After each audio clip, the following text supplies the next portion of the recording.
नमस्कार दोस्तों, आपका स्वागत है। दोस्तों यहाँ पर सुबह से लेकर शाम तक की सभी बड़ी खबरें बताई जाती हैं। अगर आप भी सभी प्रकार की खबर जानना चाहते हैं तो लाल बटन दबाकर चैनल को सब्सक्राइब कर लें और पास वाले घंटे के बटन को जरूर दबा लें ताकि आने वाले वीडियो की आपको सबसे पहले सूचना मिल सके। चक्रवाती तूफान को लेकर भी बड़ी खबर आ रही है। इसी के साथ ही केंद्र सरकारें और राज्य सरकारों से भी कुछ अहम खबरें निकल कर आ रही है जो आपको जानना बहुत ही जरूरी है। प्रधानमंत्री नरेंद्र मोदी की तरफ से भी कुछ बड़ी घोषणा की गई है और कोरोना वायरस को लेकर भी ताजा बड़ी खबर आ रही है। एक एक करके सभी खबरों के बारे में आपको पूरी जानकारी देंगे। आज की पहली ताजा बड़ी खबर आ रही है 20 मई की शाम तक है। इन राज्यों में भारी बारिश की संभावना जताई गई है और सतर्क रहने को कहा गया है। भीषण गर्मी के बीच देश में इस समय कई राज्यों से बारिश की खबरें सामने आ रही है। इस सप्ताह की शुरुआती धूल भरी आंधी और बारिश के साथ हुई थी। इसे चक्रवात के प्रभाव के चलते होना माना जा रहा था। ये बात सच भी है कि बंगाल की खाड़ी में उत्पन्न हुआ ये समुद्री तूफान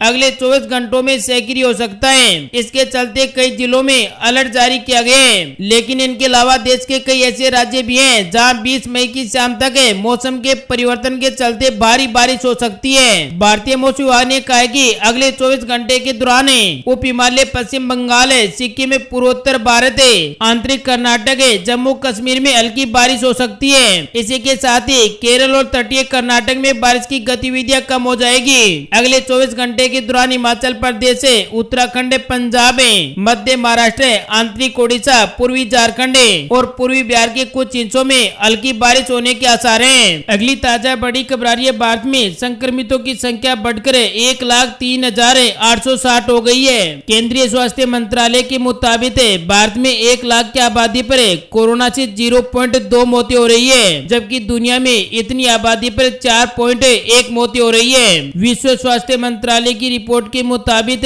अभी तक इस वायरस से दुनिया भर में 3,11,887 लोगों की मौत हो गई है। दुनिया भर में संक्रमितों की संख्या 50 लाख को पार कर गई है। अगली ताजा बड़ी खबर आ रही, रेलवे ने मंगलवार को बताया कि प्रवासी मजदूरों के लिए चलाई गई श्रमिक स्पेशल ट्रेनों को चलाने के लिए राज्य की सहमति की अब जरूरत नहीं होगी। विभिन्न राज्यों में फंसे दूसरे राज्य के मजदूरों की आवाजाही को लेकर जारी की गई नई एसओपी में केंद्रीय गृह मंत्रालय ने कहा कि श्रमिक ट्रेनों की आवाजाही की अनुमति गृह मंत्रालय से बातचीत के आधार पर रेल मंत्रालय देगा। रेलवे के प्रवक्ता राजेश वाजपेयी ने बताया कि नई एसओपी के बाद श्रमिक विशेष ट्रेनों को चलाने के लिए राज्यों की सहमति की आवश्यकता नहीं होगी। अगली ताजा बड़ी खबर आ रही है, कोरोना से जारी जंग के बीच अब इस महामारी पर सियासी जंग की तैयारियां शुरू हो चुकी है। कांग्रेस अध्यक्ष सोनिया गांधी ने सरकार की घेराबंदी के लिए 22 मई को 16 विपक्षी दलों की सियासी दिग्गजों की बैठक बुलाई है। ये बैठक 22 मई को दोपहर 3 बजे होगी। टीएमसी सूत्रों के मुताबिक इस बैठक की पहल सोनिया गांधी की ओर से हुई है। बैठक में कोरोना से जंग में केंद्र की ओर से हो रही राज्यों की अनदेखी और राज्यों को इससे निपटने के लिए पैकेज दिए जाने की मांग अब तक नहीं मानने सहित